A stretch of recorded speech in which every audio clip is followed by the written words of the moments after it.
Welcome to ACC Student News. The news students can use. I'm Kristin. And I'm Damien. Here are this week's stories. A well-known brand of Tylenol, Johnson & Johnson, has been sued. Texas Attorney General Ken Paxton filed the lawsuit, claiming that the companies failed to warn buyers of the risk of taking Tylenol while pregnant could link the child to autism. Paxton accused them of purposely marketing their product towards pregnant women based on the company tagline, "The only safe painkiller for pregnant women." He is against this statement, saying the Texas Consumer Protection Act was not followed based on the Tylenol ingredient acetaminophen, considered to be dangerous for unborn and young children. The Indiana Republican-led State Budget Committee struck down a recommendation to use state dollars to fund a federal SNAP funding gap. This comes as a Hoosier SNAP benefits are pausing due to the ongoing government shutdown. The recommendation called for a government and the State Board of Finance to allowance $100 million in contingency funds to the Family and Social Services Administration. It would have been provided an additional $10 million for the Indiana food banks statewide each month the government doesn't reopen. According to the government ways of the Central Indiana, there were concerns over a lack of reimbursement from the federal government might have played a role in the failure of this recommendation. Former Illinois Sheriff Deputy is convicted of second-degree murder in the shooting death of Sonia Massey. Almost 12 hours after closing arguments, the jury found Sean Grayson guilty of second-degree murder, which was a lesser charge from his original charge of first-degree murder.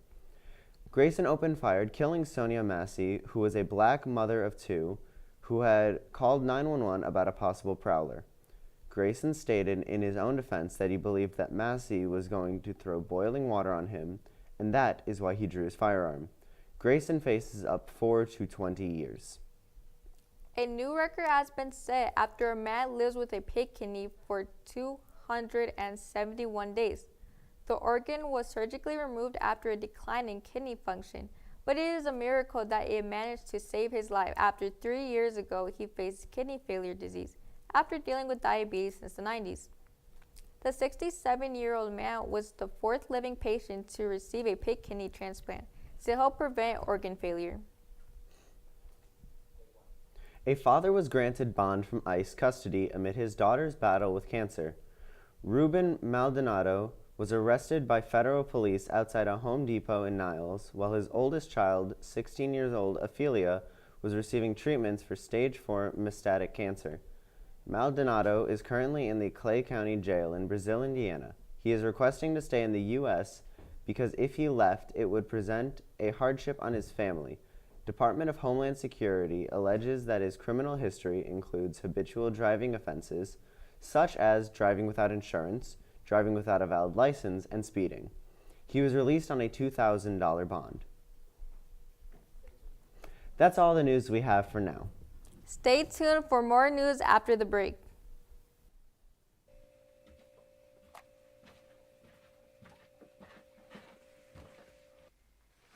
No cheating.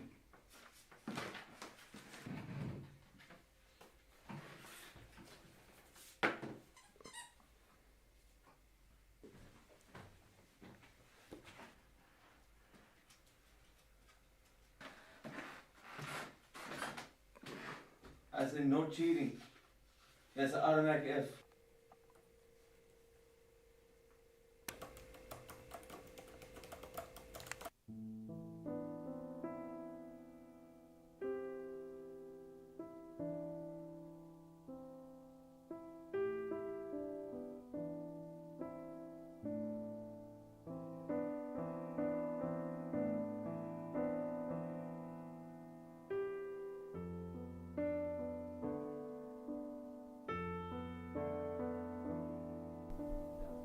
Welcome back to ACC Student News.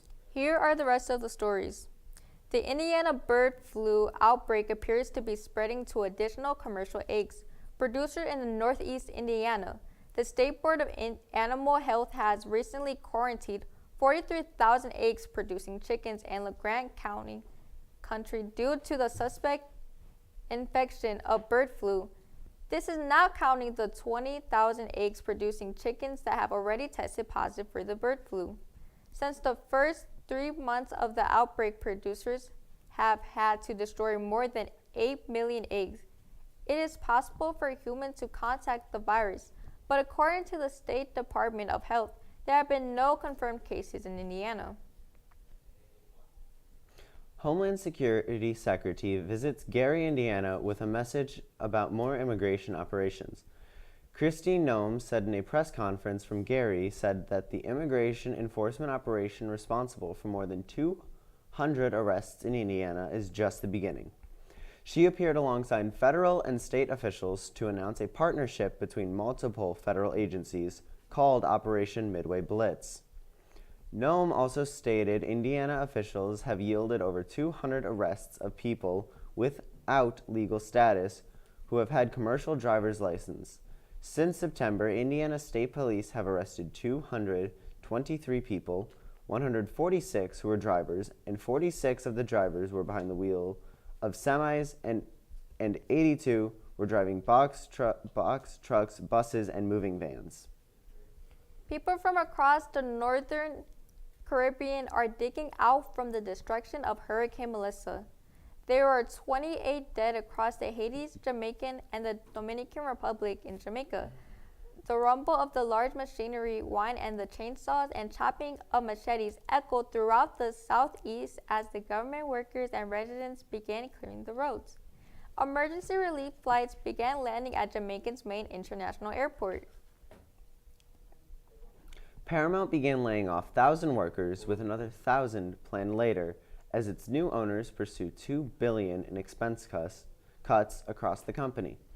Ellison announced the layoff in an early morning email to his staff, saying the long-anticipated move was aimed at building a foundation for the future. This cut represents about 5% of the organization. The layoffs cut across a broad swath of the company and include staff at CBS, cable channels including MTV, Benton Comedy Television Production, as well as the historic Melrose Avenue Film Studio. A slang word has been found in ways into nearly every conversation, every exchange of words, and every response to questions in which children as young as elementary schools were asked has officially become a word. 6'7" has been declared a word by dictionary.com. So basically, if you ask a child or a young adult a question, you're more than likely to see them raising their hand with their palms up saying 6'7". According to dictionary.com, 6'7" has been massively searched on Google by more likely than parents and teachers trying to figure out what it means. Well, it basically means nothing. That's all we have for this week. I'm Kristin.